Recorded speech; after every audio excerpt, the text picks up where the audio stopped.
Welcome to 5-Minute Adventures in Risk and Resilience, the Steel City Re podcast on managing reputation risk. Today's episode, protecting ESG value before someone else challenges it. The ESG Council had invited the risk officer of a commercial services company for coffee. Well, the shoe finally dropped, said Council. BlackRock, the largest asset manager in the world, just disclosed in the risk section of their own 10-K regulatory filing that it faces increasing focus from regulators, officials, clients, and other stakeholders regarding ESG matters. I want to be sure that with our own advocacy of social justice and DE&I, that our insurance carriers haven't introduced any exclusions in our D&O coverage. Well, our liability policies are fine, said the risk officer. But from the perspective of enterprise risk and resilience, I don't think they address the challenge we face. Did you know that the world's largest brewer may have lost as much as $1.4 billion in sales because of the backlash to a socially aware marketing campaign? Since last April, it is underperforming its peer group food index by 14%. And that's for a shareholder loss of about $16 billion. Oh, I get that marketing error, said the ESG Council.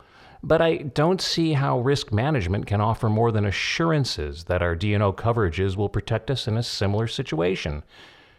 And that's when the risk officer smiled.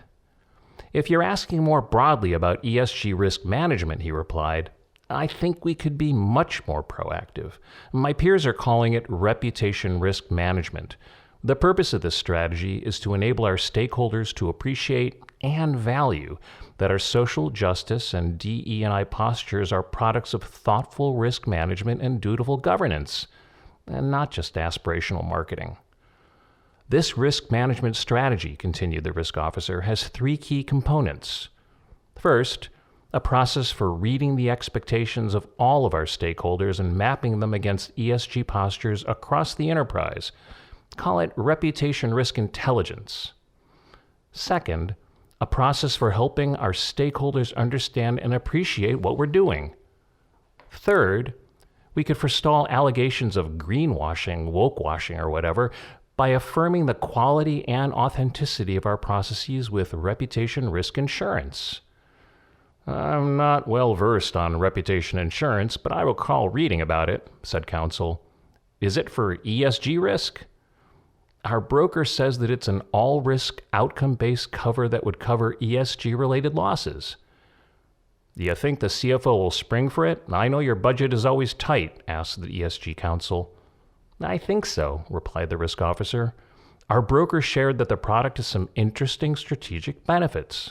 For instance, customers, investors, and employees would all appreciate the authenticated messaging. Insurance makes marketing's message more credible.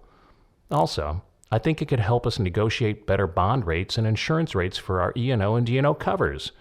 Lastly, there are creative things we can do with our captive. So this is better than relying just on our D&O, concluded the ESG Council? Yes, it's a risk management solution to forestall ESG risk. More nodding from the ESG Council followed. I think that will also enhance our compliance posture and our Caremark defenses, he said. Let's protect our ESG value before someone tries to take it away, the risk officer concluded.